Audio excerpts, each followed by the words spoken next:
ari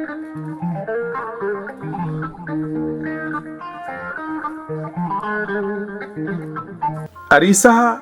on jaltat jehon e gure e jeeri ɗe par exemple sen totti yeru jaha hande ha carŋe joya ɗon film walla jaha ha ko wayno ɓoggel joya toon film e lebbi ɗiɗi lebbi tati jaha France joya toon film walla jaha Belgique joya toon e nder spectacle uji to ko nokku mo ganduɗa hendu ngule caɗele parfois ni probléme courant parfois ni probléme sono lebbi ɗiɗi tan joua e nokku mo ganduɗa tout est complet so tawi en tant que artiste en tant que guurɗo e ɗiya gurnameje so tawi a joyiɗi maɗa micco hen holko arata e ma mais ɗum ɗon kono par ce que hunde nde wala fof welata théâtre ɗo welata tan ɗo metta somi haalnima minen min jeehi tourné goto mo ganduɗa on tourné ko ɓuuri mi musde e adunam ala a faami mi halta wuuro ngo ko woni caɗele woni caɗele ko min à 2007 amin ponno yaade France min ha digajo troupe o are yaade min mbi ɗumen yo yah minen comme hande eɓe jaaha jeudi vendredi min ponno wadde déposé visa subaka min mbima min kirdu min tawaɓe toon min jeehi min mbaɗa déposé min kirdi min jeehi toon no hedde élection ngaji 5 jours min poti yaade France joni noon ɓe mbi yomin gartu lundi o pour min mbawa arande ɗum ɗoji amen ɓe mbawa eyyi min jeehi wuuro ngo min goni toon oto bo min kalno jamfi min dimanche min ponno artude min donki oto non seulement min donki oto kadi nde min jeehi nde min jui min dañani haydara min dañi ko nde min gari min pecci goto fof 650 dañi ɗum yettori galle mum ɗum kalis 650 francs ha Parti min mbasi kadi yaadu amen ayi koye liggey o woni fof wondi hande welat janggo ko danga wandu tan hande waɗa jaabi janggo waɗa murtoɓe hande welat janggo metta so weeli miijo ma mettoy so metti miijo welino ko noon tan liggey fof ko noon hayan ko noon anda gañat ɗo tan janggo pertaɗo ari saha on coynama an e Demba e Bodiel on coynama e télévision holno jardu ɗon toon holno min jaari toon min jaari toon ko Elage Ndiaye ko sehil amen Elage Ndiaye ko sehil amen hokki min toon émission hokki min émission min goni toon ha min goni toon 1 an 5 mois mais ko mbiyannomi nane ko enen fulɓe mbawɗen tan ko jokke golle saabu minen min cikkano so émission ari télé ina jooɗo 3 mois taw ala un sponsor hakke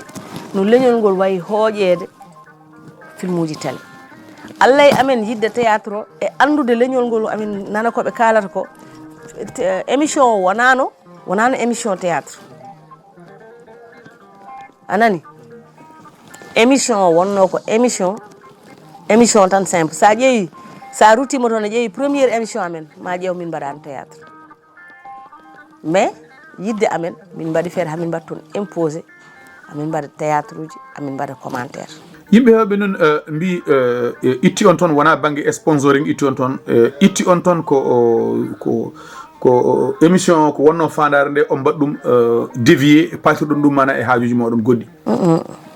kala mbiɗom noon haalani gonga par ce que sinno ko ɗum wonno tan a faami de Elage hulani min hersani min ma wi min on jalti concept mon mbatte ni mais kanko nde hokki min émission o wat libre ko weli mon fof mbaɗe hen kadi minen nde émission o ƴiwata nde min jaa France min garti hawre Covid waɗi ɓe dartini émission ngaji ɗi fof ɓe dartini émission ngaji ɗi a faami de hawre kadi émission alana télé o gartam par ce que émission mo ganduɗa ala un sponsor ala publicité ala haydara on holko wawi nannade télé kalden gonga wawa nannade télé o haydara eyi on kay so tawi voilà ɗum ina jeeya ko ɗuggitimo mais wona goɗɗum ina jeeya ko ɗuggitimo ko voilà caggal mum a nanama aɗa dilla e radio ji eywa to Top FM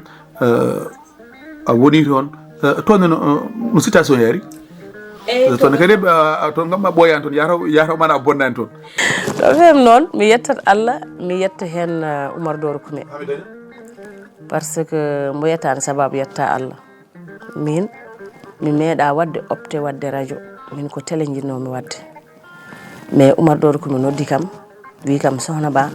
mbaɗa yiiɗi gara mbannam ɗo rubrique goto e émission am mbi mi wawa o wi aɗa wawi mbi mi wawi artan aɗa wawi mbattumi yaade galle Oumar Doro Kume amin mbaɗa enregistré émission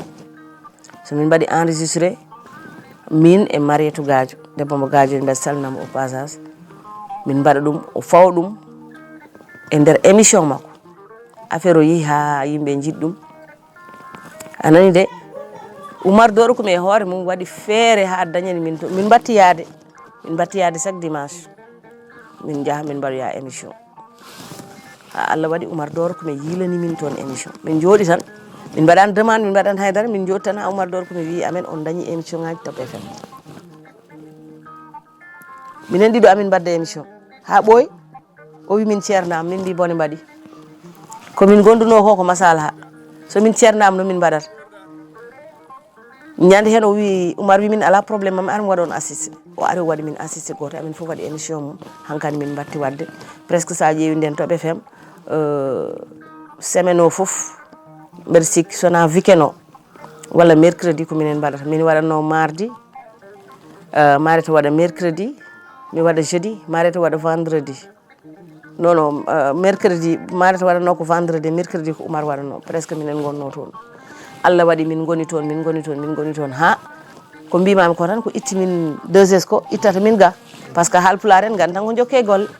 tawi yimɓe gone télé oɗon téléphone tan jokke golle jokke on gatta publicité ji on gatta haydara ɗum wawa nawde radio ha radio ngo waɗi fayi ko ɗum itti min Top FM min jetta hen kadi Oumar Doro Kume no feewi saabu mo yettani sababu yettata Allah voilà hade ɗum ene waɗi radio ji en ligne ɗimin nananno mon mais ko ɓuuri hen ko waɗi ɓuuri mi wadde min intéressé oɗon mbaɗatno plaidoyer mango galle Pulaar bandiraɓe hewɓe mbi kalis yalti ummima à l'extérieur ari naati leydi ndi pour mango galle Pulaar ɓe mbaɗi hen gayi mbi sene mahe ɓe mbaɗi hen ujunnaji mumen ɓe mbaɗi hen capanɗe mumen rendinama ɓe mbi kalis o naati leydi ndi tende kalis o naati leydi ndi nde manan on kumpaka hen haydara kono ha ɗo ɗo yarate hay neɗɗo goto wawi widema ko ɗo kalis o naati ɗum nono wayi mi yettima e ngal namdal no fewi kalis o kay ko min waɗatno émission radio Fondu ko min haali toon e nder émission biyeteɗo Mamoudou Ali Diallo adi wiide waɗi hen tonne ciment somo mahe waɗi hen gaari ɓeɓe tonne ciment ɓeɓe 100 €,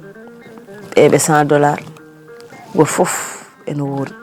min ndendini kalis o biyeteɗo Amadou Yero Sow ummi Belgique kalis gonnoɗo Amérique o wonno koye juuɗe Mama Kadara ƴetti kalis o neldi ɗum Mamoudou Ali ari ɗo ñande o arata nde amin mbaɗa émission Top FM to no tawi min ala min gayno émission min kawri Dakar an Oumar Doro Kume hen jeyanɗa kalis o nde tottate nde Maham Diallo e nder oto mum aɗa jooɗi totta ko secrétaire Maham Diallo Maham wiya anda wiya totti secrétaire mum nde kalis o lima ha tottira aɗa jooɗi mbaɗa jooɗi Mariétou Gadio no jooɗi nden min mbayri nanande kalis o hunde ñande hen nde min gaddi kalis o hay min kaccitaki min gottaki par ce que min jeehi radio min gummi toon min continue 1 franc ɓe ƴittani hen ɓe mbi amin nde heeɓi bottari walla kaccitari kalis o nana e juuɗe mabɓe soɓe jaltini nana e juuɗe mabɓe soɓe jaltina nana e juuɗe mabɓe voilà joni onon ko onon mbaɗatno émission oɗon goytono galle Pulaar e wiide fulɓe yo mbaɗ feere ha galle o mahe saabu so tawi o maha kane hersini eno wayni ko onon ngeeri yimɓeɓe yimɓe ɓe notim mon e erago mon Allah waɗi kalis ari on joɗima hande ha ɗo ɗo yarete hay neɗɗo goto wawa widema ko ɗo kalis o nanna walla golle ɗe ma puɗɗima est ce que yontani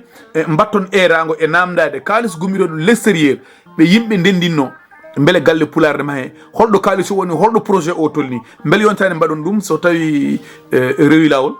eyyi so hayso yonti min mbaɗa momade min mbaɗa ɗum de amin joguino émission ngaji men min gonno koye téléji radio ji du moins amin mbaɗa émission yimɓe ne nana mais oɗo saaha hande wona télé wona radio donc sona invita mbawɗa haalde hen a wawa darade radio goto mbiya yo waɗe walla yo artire walla yo laɓɓine par ce que min ndenne gonmi radio fonnude hay ancien nouveau président o hono Fari Silat mi invité ɗum min mbaddi émission Fari wi kalis o nana e nder compte he Fari wi waɗi vérifié kalis o nana e nder compte he ɓe cuwa wadde passation de service mais kalis o nana e nder compte he umanden fewde hande noon mbaɗa heeɗi min kam mbaɗa pari kala invite ɗomi min kaala e on ɗon kalis mbaɗa pari par ce que mbaɗa andi kalis o to naati to hayso maham hande Allah yurmi ɗum natti wonde ɗo Fari kam gonɗo président keso o wi kam waɗi vérifié kalis nana e nder compte on ɗon kam ina wawi rewede ha ande to kalis o woni